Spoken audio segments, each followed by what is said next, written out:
Greetings, everybody, and welcome back to Herberger Online Office Hours for the summer of 2020, where we bring together faculty and instructional designers to talk about relevant issues in teaching and learning and online education.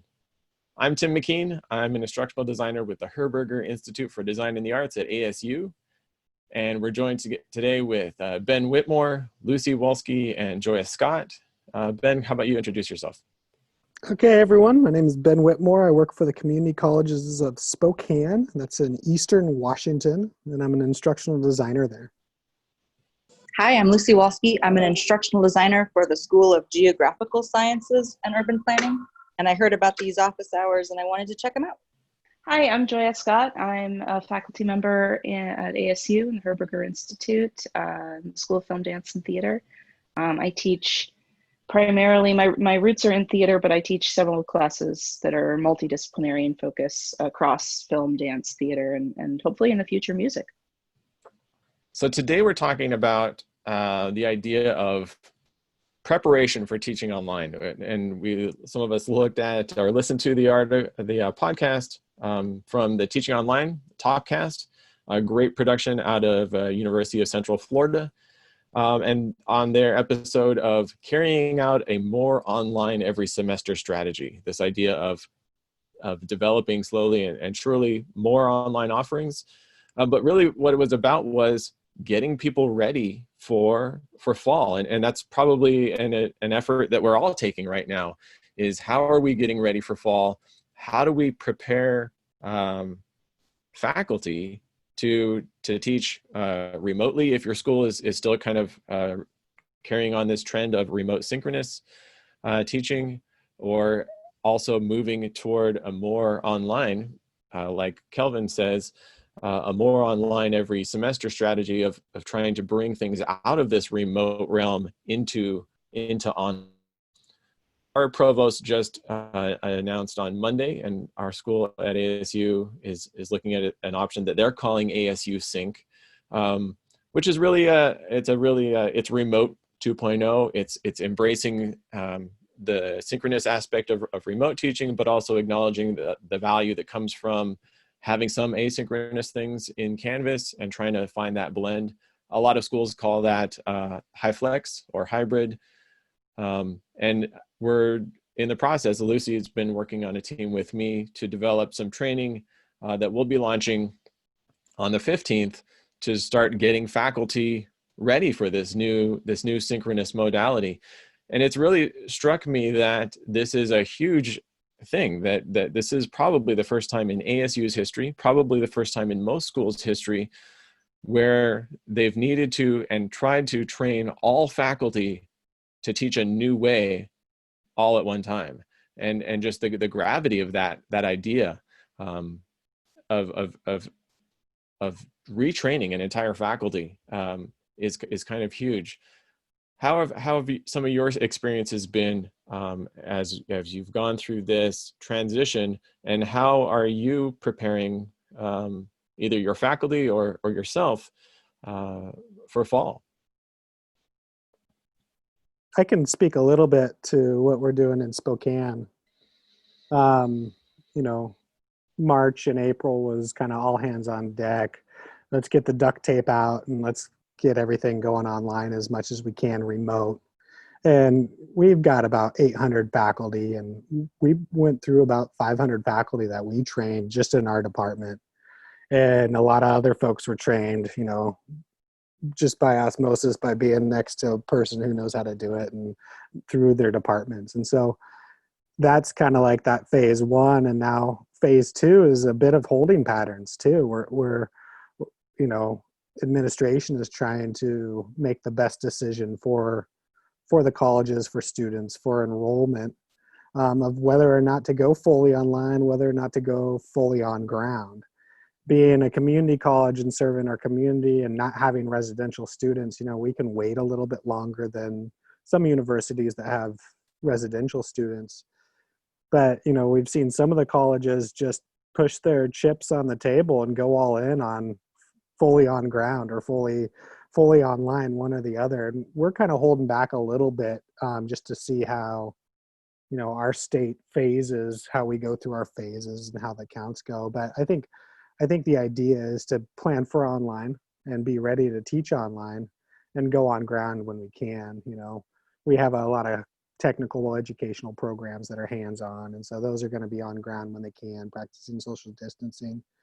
As far as development for faculty goes, it was interesting listening to Calvin and Tom. Is they have the ability to credential faculty to teach online and to approve them. And so, at our college, we don't have that at all. That's not even, remotely in the cards that an e-learning or instructional design team would approve faculty to teach online at this point. And so, what we can do is we can put together some training opportunities and make them available and make them asynchronous or on ground, whatever. But unless it's, within faculty's contracted time, I'm not really expecting to see a lot of folks join us. And so then it makes you wonder, are we just going to see the duct tape version of spring quarter all over again in the fall if we're remotely online? So that's kind of where I'm pondering. We could put together the best training, but if there's no incentive for faculty to do it, and if faculty are kind of expecting an on-ground experience, they're not going to spend their summer going through a training on teaching online and course design. So it's kind of an interesting situation where a lot of holding patterns at this point. Yeah, and you raise a good point about, with Central Florida specifically, they mentioned their 10-week program that they usually have faculty go through to be certified for online teaching. And I think they're one of the leaders in that area of this idea that online faculty have very specific training and a very formalized training process to be able to teach online. And then all of a sudden, when everybody needs to be able to teach online, what do we do about that process? What do they do about that process? Do you take all faculty and try to shove them through that process, or do you loosen your standard? And I think that's one of the concerns. That's one of the concerns globally, is that what's happening in this recent pivot to remote teaching does not essentially represent best practices in what we would consider online learning. And so there's a concern that online education in general is going to get a bad reputation or a bad name because of the experiences that some students have had in remote learning. And so that's definitely a need to formalize some training and to get everything up to at least continue to raise the bar on what's happening in our remote courses. Yeah, and it was kind of funny when he said they reduced their 10-week training to 3-week training. I said, yeah, you're never going back to a 10-week training, Tom. It's going to be hard, isn't it? That's going to be really hard. One thing that we've found to be pretty valuable, and when Tim and I worked together, we'd thrown around the idea of creating a teaching certificate. And so that idea is still being thrown around. And we're going to be basing some of those ideas off of Flower Darby's book, Small Teaching. I don't know if I think I sent you some links on that. That's a pretty solid book with really applicable, applicable strategies and skill sets for a faculty to learn, really based on, inclusion and equity and course design models that improve retention, early retention efforts to get students engaged, things like that. I think high impact instructor presence and clear course organization. I think if you had to take one step from now you learned a little bit of Canvas and you learned a little bit of Zoom and a little bit of lecture capture over spring, and over summer you want to learn a couple of things to make a better fall quarter. I think it's organizing your course more clearly and then being present for your students. And I think that will be our focus when it comes down to it. Yeah, those are definitely, I think, the priorities of course organization and presence. And I think if you start from there, and that's a nice foundation, then you can expand to all the little details, the tools, the different settings that you use in your Canvas quizzes or things like that. I think it's also interesting, this idea that I've held this idea for a while that online teaching is a totally new skill, right? And we deal with this a little bit on the student side as well. Online learning it takes a different skill set to be a successful online student than to be a successful on-ground student. And I think the same is true of instructors. And I think a lot of instructors are coming to that realization, maybe like a splash of cold water in spring, but coming to that realization of this is a whole new skill. This is a whole new thing that I haven't been ready for. And so that the idea that there does need to be some kind of support at the minimum, if not some kind of proactive training and preparation for moving your course online. We have a course that we have faculty go through as they're developing a new online course. We call it our course development tool, in which we try to model some online pedagogy and good practices there as they're developing that course. So as they're developing, they're also getting some training there as well. But we also still don't have any kind of formalized or required training for faculty that are teaching online. So that's something that we're constantly trying to evolve and develop as well. And can I just say I agree with both of you guys very much. But I also think that, well, I want to know what you think about just-in-time learning. So let's say they don't take any training and now it's fall. How do you support your faculty, on Tuesday at 1 p.m.? Mm-hmm. Yeah, that's a good question. We've gotten requests for those Monday morning trainings. What can you teach me Monday morning that I can use this week, right? And one thing that we've done for about the last 8 years is we have a faculty-driven conference that's based on instructional strategies, but mostly instructional strategies, teaching and learning, and technical tools and those types of things. And it's kind of the week before school starts. And so it's a 2-day conference. We've added a 3rd day now, where it's kind of a pre-conference, where it's more hands-on, really essential stuff. And we've broken that into, and this year it's going to be all virtual. And so, we want each session to be about 30 minutes, but the goal is they're really applicable sessions that can be those Monday morning sessions that you can use that next week. And so hopefully, someone who comes and joins, they can identify from our schedule a few things that they could implement the next week, because, just like some of our larger schools, we hire a lot of adjuncts 2-3 weeks before the quarter starts, and some of them have no teaching experience. And so when you're hiring and you're trying to bring in 20 to 30 folks that way, we need a place for them to get caught up, as well as the instructors who've been around for a while and have some sort of skill set. So you kind of have to vary your approach. Or I've found like we always have a beginner track because we always have beginner instructors, but then we have to have something for those mid-career folks. And I also feel there's a certain population of faculty that, at least at our institution, that maybe has felt left behind.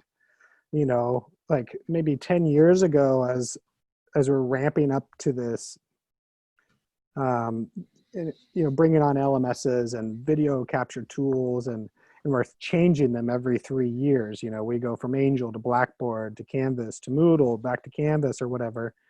They're kind of sick of going along those bumps, and they've been left behind. And so we've got to find a way to bring those folks in too. And so that's kind of what I'm really concerned about this year, is they're still with us and they still feel left behind, but they're about 10 years behind. So how do we bring them, and how do we encourage the innovation that our more advanced faculty have been doing too? And I think a big part of that answer has to do with relationship building as well.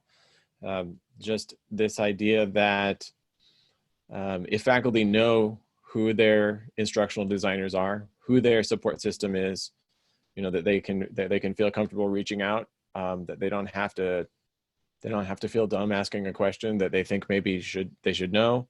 And that's one of the things that's hard, as I was talking with Joya before we started recording, that it's hard to reach out and hard to forge those relationships with people that you haven't worked with before, if they haven't, for our department, if they haven't specifically come to us to develop an online course before, then they've had no relationship with the instructional designers. The instructional designers have kind of been held off to the side as just the people that work with online courses. And now we're having this entire population of faculty that have traditionally taught on ground in person, who also could benefit from this kind of instructional support as well. And so our scope is changing, and we haven't figured out the infrastructure of how to reach out to those people yet. So that's definitely a big challenge. One issue that I've run into is just amongst colleagues, and honestly, I myself, before I had worked with Herberger Online to develop a course for the first time several years ago, I think the default assumption is that instructional designers, and this is not, I don't agree with this, so I put this out there, are like tech support until they've been really explained otherwise. And I think that the common misperception among a lot of my my colleagues who are faculty is that, you know, IDs are basically just there to help you with the technical stuff. But what I've tried to remind them whenever I get the chance is like, no, these folks are pedagogues. Like, these folks are experts in this and are experts in getting these ideas across on this platform, right? Which is something that, you know, I think one of the issues, as I'm listening to y'all talk, I was thinking, like, one of the issues with faculty may be that nobody ever taught us how to teach in the first place. So I think that with a lot of folks, there is a kind of, like, we know that. We don't talk about it very much, but we know that. We know that at times our pedagogy has been cobbled together based on our own experiences and some understanding of best practices that maybe was not fully informed, because we were also doing our own research or creative activity or whatever, and doing all the other demands of of higher ed. And so I think that there is a little fragility there about, and defensiveness sometimes about admitting what you don't know, and which is, I think, hard for professors in general. And also admitting, you know, that there might be people who can help you with the pedagogy. It's not something that has been, you know, traditionally available to us in the academy. It's been very much like, you're thrown in, sink or swim, figure out how to teach somehow in between grad school and your first gig, or somewhere along that, that trajectory. Right. And very little actual training or instruction in that realm. Anyway, sorry about the beeping. Well, in a lot of ways, it's you learn to teach by osmosis, right? Most instructors, their default behavior, if not consciously pushed in another direction, will be to teach the way they were taught. Totally. And yeah. Mine was. And if we look back historically into, like, the origin of the university, that was the intention, right? The whole point of university was to train more teachers. Even ASU has historically a teacher's college. You look at systems like one of the largest university systems, the Cal State CSU system, was designed specifically to train teachers. And so that was that's in our DNA in college, is you're watching teaching, you're experiencing learning so that you can go out and teach the same way. And for a long time that's worked to some degree. But now we're in an age where teaching strategies are changing. The needs of education are changing. I think the goals of education have changed a lot, even since I've started teaching. I don't know if some of you have read Clayton Christensen's book, Disrupting Class. He talks a bit in there about that idea that it's hard for university and formal education to succeed when the target keeps moving. You know, if the expectation is that all students go to college and that they all graduate with some kind of job training, that's a different expectation than it was when university started, and when we're starting to see more of that job training kind of expectation come to higher ed. And now we're getting this clash of, well, are students here to learn a career? Are they here to learn a skill? Are they here to learn to be critical thinkers? You know, and those are all different kind of goals. And so that's an interesting point of the target has changed. And that idea that, yeah, it is the elephant in the room, that most professional instructors have had no formal pedagogical training on how to be teachers. If you want to be a first grade teacher, you have to go through a whole extra year of college and get a credential. But if you want to teach at higher ed, you have a PhD and you have a advanced degree in your area, but not necessarily in education. You know who the real unsung heroes are? Is the junior faculty. I feel like the junior faculty are coming up and recognizing that it's different now, and they're real advocates for us, I think, in our knowledge and what we can help them achieve, because I can't achieve anything without them. And I think they realize the value that I add as well. We're trying. Well, thank you. We're trying. Yeah, well, thank you. Yeah. Well, that's definitely one of the things that when I worked in Spokane that we realized quickly is we could gain a whole lot of ground by targeting new hires. If we could just meet those and get a list of those new hires as they were coming in and saying, be there at their orientation and say, hey, we're instructional designers. We're here to help you, be more effective teachers, regardless of modality. If we could make those relationships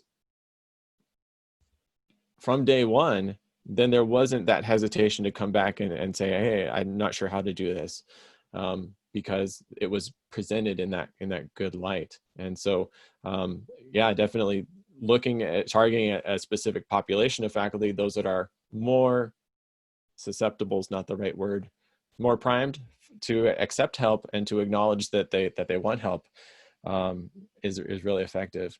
But to Joya's point also, that just breaking that stereotype that instructional designers are IT people is hard. And probably partly our own fault for, just historically. I know that in my department at Herberger Online, we came from a place where we were course developers. Faculty would come to us with material. We had our own in-house LMS. We would develop all the materials, show it to them, so it was a very developer-heavy kind of relationship too. And that's only slowly changing as well. So breaking that stereotype is definitely important. Most instructional designers have advanced degrees in education. Our faculty have advanced degrees in their field. We have the same degrees, but in education, in the science of teaching and learning, whether it's through technology or not. And it's funny, sometimes people hear I work in online learning, but I would say 85% of the work I do has nothing to do with technology. It has nothing to do with software, or it's just, how do I write a test that makes sense? Or how do I sequence these lessons so that, so that students learn what they need to build on. And it's mostly pedagogy. It's mostly, how do I interact with students? It's mostly just how to be a good teacher. I like the term learning partners. Mm-hmm. Yeah, that partnership is key. Just like any partnership, it's all about relationships. I mean, instructional designers have to wear a lot of different hats. I mean, at some point this quarter, we're all kind of counselors and therapists, but we have to be seen as the team member. And I think it's all about attitude. I love a lot of our IT folks, but they kind of have this idea, IT is IT, or the instructional design team. I think when they're successful, they are learning partners, like you said, Lucy. They're embedded in it and they're involved and they're helpful. Talked to Gary Merlot, and he's part of the Merlot OER group. And he said, my job is just to give gifts, not burdens. I'm not going to give someone something that they don't need. What I'm going to give them, if I'm going to give them anything, is an easier way to do something, or a quick, pithy answer to their question on their level. And I think that's so much of what we do. Tim and I kind of talked about this as we were transitioning during COVID, is what we do well is we can curate what people need where they are right now. So we can see where our faculty are, whether they're advanced or beginners, and curate and make that transition to whatever they're doing easier. And I think that's going to be key for a successful instructional designer at any institution, especially mine, where we aren't embedded in that course design process as a function. You know, we're not a part of that mechanism, and we're not part of the accreditation or the program review mechanisms. We're here as consultants. And so I think for us to be seen as valuable and continue to develop these relationships and have an impact on the success of online students, their experiences, we've got to have those relationships. It's all about that. Because to let someone into your course, you know, it's like letting someone come into your house and look into your closets in your basement. You know, it can be a little messy, and it can be a little, you know, fraughtful to allow that to happen. So you got to have that trust first. I think it's key. Yeah, another aspect to that too. I like that word that you use, curation. And you mentioned before that you had kind of two priorities. If you said it, course organization and presence, kind of the first things that you address. And I think that's one of the ways to approach, Lucy, what your question about just-in-time training. How do you, if you don't have a credentialing process or a formal training process in advance, what's the best way to approach it in the time of need, right? And I think that's that idea of curation. And then another phrase that I've come back to a lot is this idea of a +1 approach. Heard it first in the context of accessibility, but it works in a lot of contexts of this idea of what's one thing an instructor can implement. Let me look at your course, and instead of giving you a list of here's all the QM standards that you don't meet right now, here's one thing that you can do next, and if we're curating that, if we're bringing those one things in the right order, in the order of priority, then they should see a lot of value from it. Of, you know, hey, how about you use modules to organize your content, and that's just, you know, one thing. And then if they see that works, then they're ready to come back to you and say, okay, what's the next thing? And it's so much easier to fix a course. I hate to use that. Shouldn't have used that word. It's so much easier to help improve a course one step at a time, rather than trying to address the entire course all as a one piece. I love the +1 mentality. I think I've been doing it even without knowing what it was called. I also have called it rapid prototyping. Mm-hmm. So I'll be in someone's course to help them with one thing, like update my dashboard image. I don't know. But while I'm in there, I'll make a prototype of a homepage or a Meet Your Teacher page, and then just kind of casually throw it out like, hey, take a look. If you don't like it, I'll delete it. Right. That's the +1. Mm-hmm. And that's the idea awesome, Lucy. And that idea of no stakes. I always try to. Sorry, I'm going to interrupt you, Tim. I always try to. It may be, hey, come fix my homepage, but I always try to sneak a little piece of pedagogy in here too, or accessibility, or something like that. I like that you're kind of elbowing your way in there a little bit, and I think that's important to do when you have the opportunity. Mm-hmm. Yeah, and by doing that, you're taking away the stakes too. You're saying exactly what you said. If here's a thing, try it. If it doesn't work, it's my fault. Yeah. And if you don't like it, take it out. Yeah. No ego involved. Mm-hmm. Yeah. Yeah, I had a teacher that would say things that way. So, you know, try this. If it doesn't work, it's completely my fault. You're like, I'm taking the burden off of you that, you know, you're not responsible for the outcome of this thing. Yes. And once that fear of trying is taken away, then a lot of new possibilities can come. I also like to try to frame it as a gift. Like, here, I made this for you. Here's a gift. Because faculty are also wearing lots of hats. Mm-hmm. And I know that fighting for their time and attention is sometimes a losing battle, and that's okay.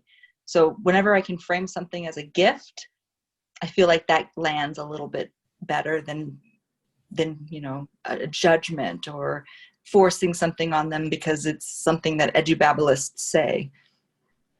Have you guys heard that term, edubabblist? No, but it makes complete sense. Joya, what's been your experience as you've done some online teaching before COVID, but you've also had to bring some classes over really quickly. What's been your experience, and how might instructional designers such as myself have supported you better? My dog clearly has an opinion on the matter. I honestly, I mean, you all were incredibly supportive on the Herberger Online side, so I really appreciated that. My experience developing, so I developed an online asynchronous course a few years ago on a topic that I myself was skeptical could be taught online, which is acting. And especially with a background in theater, my fundamental assumption is being co-present in space is a prerequisite, right? And I learned that there are things that I can't teach about acting, absolutely, online, especially in an asynchronous format. But there's definitely things that I can teach about the history of acting, about how actors train, about how to watch and analyze a performance. And so that became the focus of the course. It's not a course for people that want to be actors primarily. It's an acting appreciation course, a course for people who want to either understand what actors do, or they want to be able to work effectively with actors and have some understanding of how they go about their art form so that they can be better, film directors or cinematographers or editors, etc. So once I realized like what could and couldn't work, that and the IDs I worked with at the time were really helpful in that, it became a little more clear to me. And I think that coming out of that experience, I realized that going through the process of having to really think critically about each component of the course, because it was going up on a web page ahead of time, it made me a better teacher overall. It made me a much better at aligning outcomes with activities. It made me much more fluent in the different options that were available in terms of activities, instead of, I think that the method that I learned really well in, and the method that I experienced in college, especially, and of course graduate school, was a kind of Socratic seminar style. And I think I leaned on that a little too hard in my classes. And in the past couple of years, I've taken on larger classes where that's not really possible. So I really needed that. And I think that a lot of faculty, once they go through the process, I've heard colleagues say the same, which is, it really helped me think better about all my classes. The online thing kind of becomes, a little bit of a side note, because the idea is it's about how do I most effectively teach this content. And sometimes it certainly makes your the LMS usage in in-person courses a lot more effective, because you now understand how the LMS works and you can use it for what it's good for in the in-person classes. And so I think that a lot of faculty would benefit from going through that process. I mean, to speak a little to like the COVID situation, the one thing that went horribly wrong in my classes was that we got Zoom bombed. And that was just due to the fact that ASU had decided as a university to set up classes in a way that the remote classes in an open format where, the Zoom calls were not locked down unless you went in and specifically changed the meeting settings for your own class. And I think that was done in the name of accessibility, and accessibility was important, especially in that moment. But it also, these are just things we couldn't have anticipated. So I had some technical issues, like calling IT and saying, okay, I need to lock down my course. And do you have a step-by-step explainer for the students about how to actually make sure they're logged into Zoom under their own ASU login and not some other Zoom account? And they had nothing. So I had to kind of create one from scratch. But in terms of, I felt like Herberger Online did a great job letting us know that y'all were there for us and providing, getting people on Slack to talk about things as they came up, and hosting these office hours, that all made a huge difference to helping us feel like we weren't alone out there. Mm-hmm. It's interesting also what you said about the fact that you had the benefit of already having gone through a course design process and teaching an asynchronous course. Yeah. I can't remember the reference right now. Maybe one of you guys know. I think it was maybe Chronicle of Higher Ed or Inside Higher Ed published a poll or a study maybe a year and a half ago, maybe 2 years ago, asking faculty about their experience teaching online. And one of the things that I remember taking away from that was, I think it was something like 80% of faculty that taught online, whether they liked it or not, whether they had a positive experience of that online teaching, that they said it made them better instructors in their in-person classes. And I thought that was really valuable, that idea that a lot of the techniques that happen in an online course development or in training for teaching online, as I said before, have nothing to do with technology and have just a lot to do with quality teaching. And Joya, you alluded to that as well, that, you know, learning to use the LMS made your in-person class more organized, and learning about different assignment types or interaction types can increase the quality of your class regardless of modality. And I think one of the things that we see is that when we're teaching remotely, when we're teaching online, that's harder. That's harder to teach. That's harder for students to learn and to communicate. Communication is definitely harder across a distance, and for that reason, it's so much more important that the course is well organized. And I think kind of that's where the idea that instructional designers came into the picture when things started moving online, because someone recognized the fact that, hey, we need more design help, we need more organization help, we need this online course needs something that the in-person course didn't need.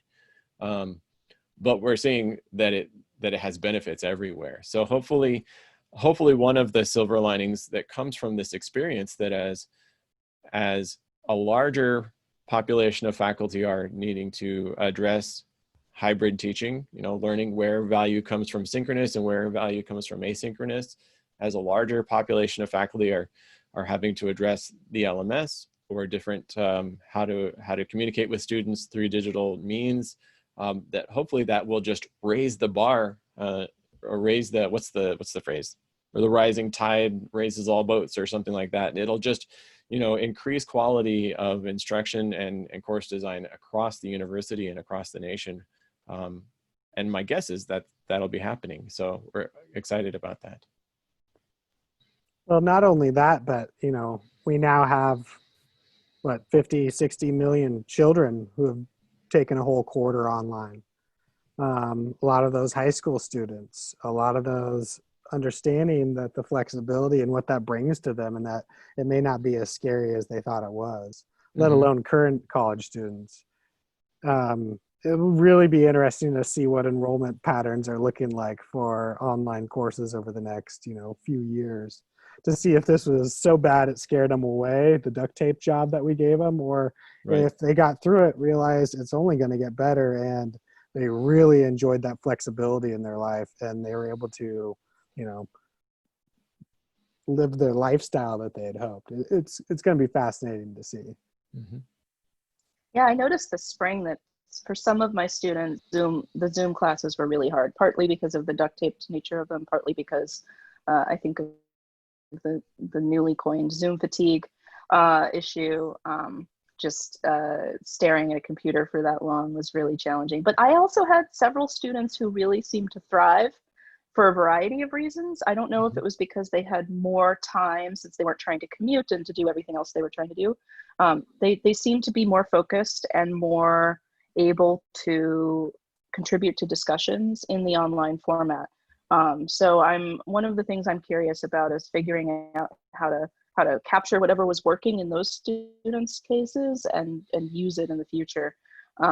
Because I think if you approach it intentionally and approach it as, okay, I'm participating in this online space, I'm not just sitting back and sort of listening passively or watching passively something, then it can be very powerful. Yeah, and Joya, you mentioned how you like to teach seminar and Socratic methods styled classes earlier in your career predominantly. And we had one of our philosophy instructors come and tell me how his discussions in spring, all online, his online discussions were the best he's ever had. And he asked his students, he surveyed them, and they said, we have more time to think about it. Philosophy is a deep subject to think about. And the students that think through their answers by talking are going to dominate the discussion, where those that may need more time to think and respond. And they're thriving right now too. So it was kind of interesting perspective. Mm-hmm. Totally. Yeah, I think that's definitely true. Maybe go ahead. Oh, I was just going to say I'm an optimist, and I think that this is opening up a lot of people's minds of what is possible. But please go ahead, Joya. Oh, I was just thinking, so I did a exploration learning model for my experimental theater course this spring, which I have to give credit to my colleague Lance Garavi, who has been working with the School of Earth and Space Exploration that has been piloting that a lot. And he tried it out when he taught the course. And then when I took it back over this spring for a semester, I sat down and grabbed coffee with him and sort of brain dumped, and so that I could try it myself, because I really wanted to see how to do that with this course, because I think it's a good fit for it. It's an upper division majors class focused on the history, literature, criticism, theory of experimental theater, and looking at performances and analyzing them. And so in that course actually really thrived in the remote synchronous model, because I had already enabled the students on Slack. They were using that they basically formed 4 groups for the class, 4 or 5 groups of 4 or 5 students each. And a lot of the time that we spent on Zoom together was for their group meetings to discuss. And I found that their discussions on Zoom, for whatever reason, were better than they were in person. So I set up breakout rooms and would pop between the different groups. And I think because it was their group space, their group's sort of conceptual virtual space, mm-hmm. that they had to figure out how to do something with useful, they did. They sort of rose to that. And I was basically, I told them, I'm here to be a consultant, to be a facilitator, to be a person who helps you out, who asks questions, but you're driving the inquiry. So how do you want to use this limited FaceTime you have with each other? And a lot of them really rose to the occasion. That takes a certain degree of maturity, right? And helped that they were mostly juniors and seniors. They had some experience in the discipline, but that was an experience that actually I was like, dang, we could probably continue teaching this course in full, what ASU is calling sync mode forever if the students want it. Mm-hmm. Yeah, and it's interesting, you both have kind of highlighted different ways that discussions were better, even though in John's case, he was talking about asynchronous discussions through the discussion tool. And in Joya's case, you're talking about the Zoom discussions, and they both had different ways in which they engaged students differently. And I think that's something important to remember, is that different modalities will engage different students. I don't think there's one correct answer for anything, which is why we try to bring, a lot of those UDL kind of approaches of multiple means of accessing materials, multiple means of engaging our students. But something that we came up, even, I think it was in last week's office hour, this idea of just the flatness of Zoom, of how it gives everybody, it puts everybody on the same plane. Where in a classroom you have some students in the front row, some students in the back row, some students in the middle. There's a psychological thing that happens when you're in the front of a room or the back of a room, as far as the amount of effort it takes to engage. To ask a question of your teacher. It's easy to ask if you're in the front row. It takes more physical effort to ask from the back row. It takes more courage to speak up in some cases like that. And just the idea that in Zoom, everybody's the same. Everybody is the front row, essentially. And as we're trying to design some of these sync classrooms, thinking about the fall, that's been a part of the conversation of like where to place cameras and things like that, of, place it somewhere where you give your remote student that front row experience as compared to a back row experience, a lot of people, and especially, again, going back to the difference between instructional design and IT, the IT default a lot of the times is to put the camera in the back row of, put the camera in the back of the room and let it capture the whole room.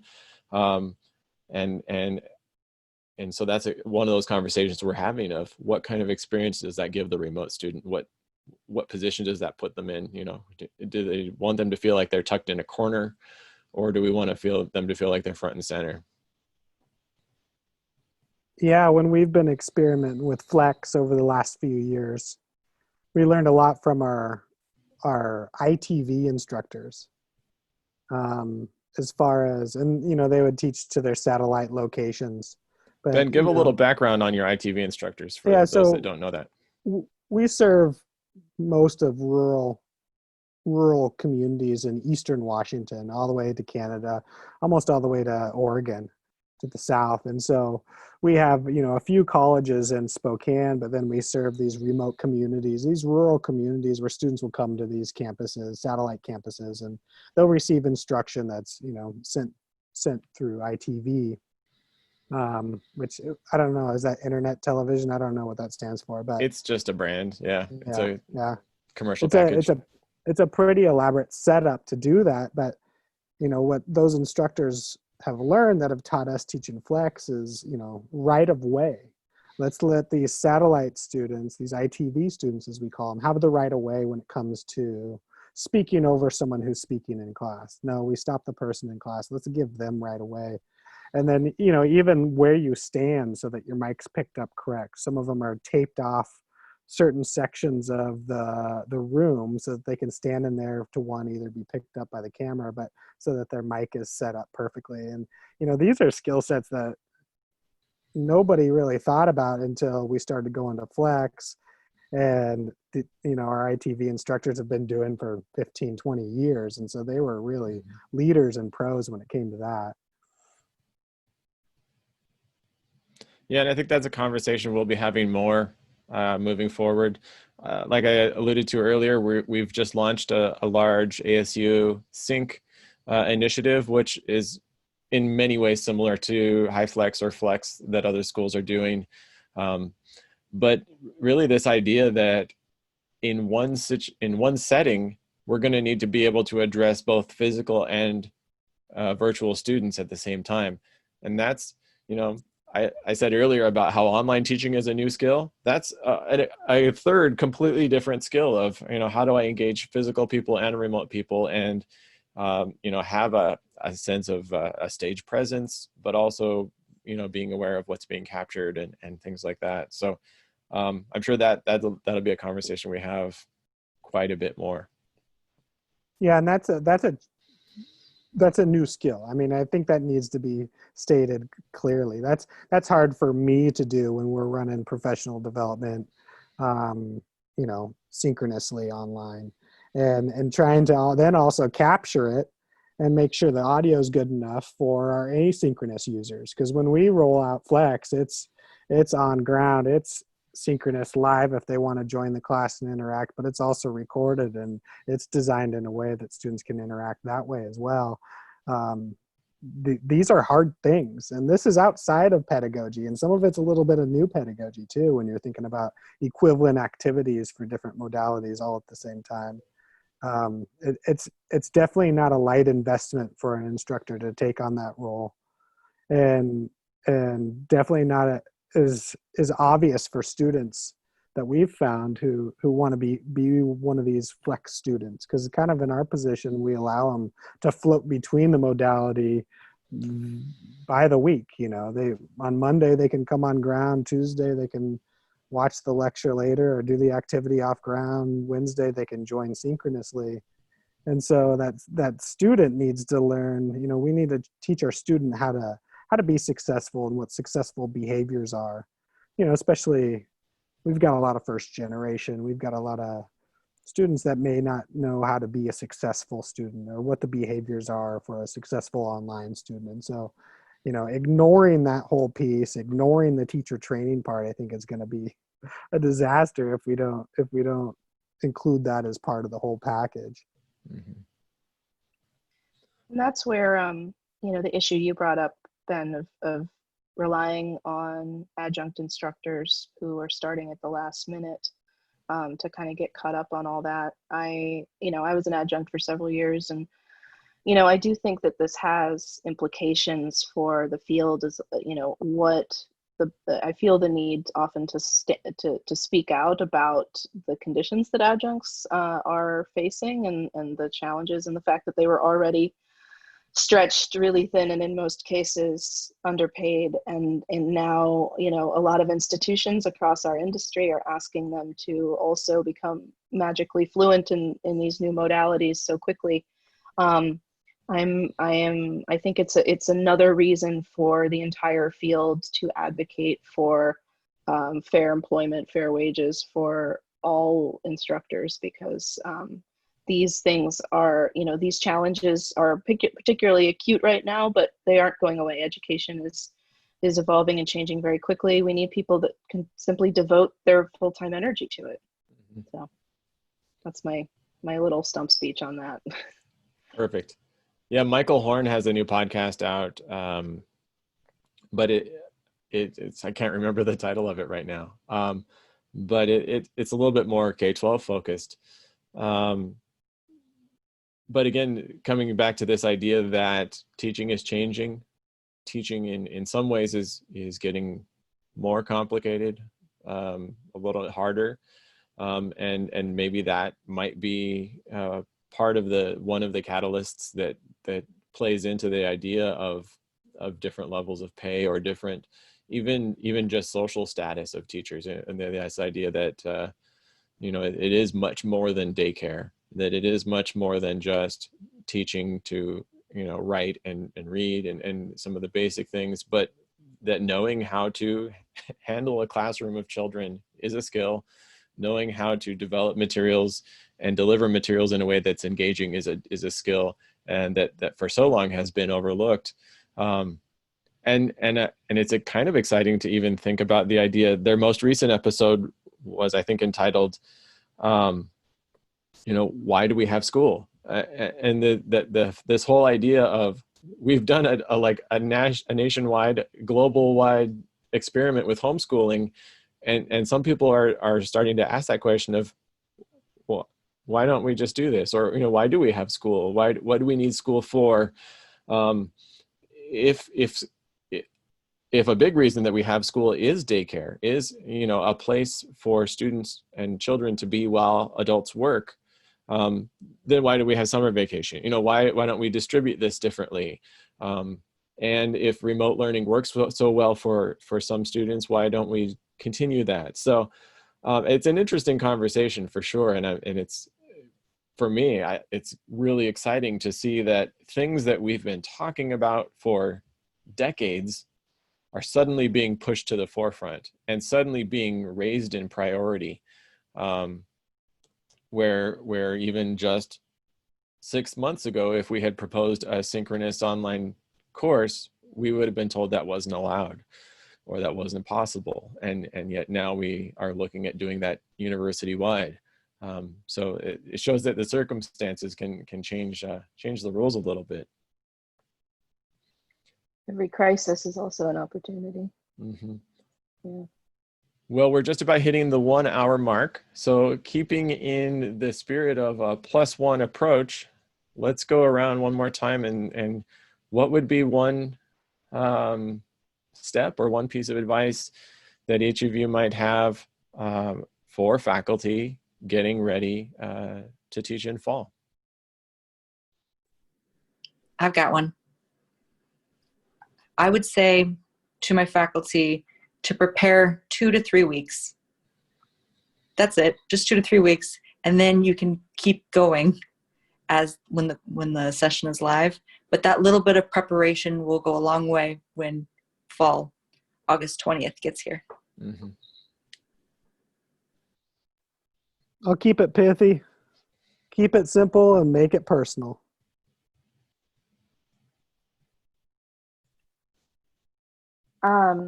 I would tell colleagues to reach out to your instructional designers and make use of their expertise. Yeah.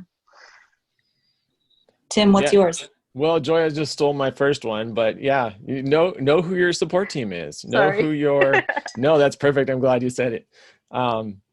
Reach out to your instructional designer. Know who your support is, and if your school has instructional designers, if your school has an online department, if your school has a teaching and learning center, which is becoming more and more common, or a faculty resource center. Make those calls, send out some emails so that you know who to contact, and develop that relationship. Don't be afraid to ask the questions, and take that +1 approach. If there was one tool, I think, and Joya mentioned this earlier, I think there's extreme benefit in knowing your LMS. We have a Canvas Foundations course that is available anytime, asynchronously, on demand, that anyone can jump into and start learning that. But I think that is a tool that will help you regardless of what happens. And since we don't know what's going to happen in the fall, a lot of schools are planning to open. A lot of schools are looking at possibilities, like I said, of having some physical students and some remote students. But if there is a huge second wave and we have to shut down again, looking at tools that will serve you in any modality is your best investment right now. And I think that's your LMS, whatever it happens to be. Knowing how those communication tools work, knowing how to put assignments and discussions available, knowing how to make resources available to your students, will pay back no matter what happens. So check out and know what your LMS tools are. Well, I want to thank you all so much for being here this week.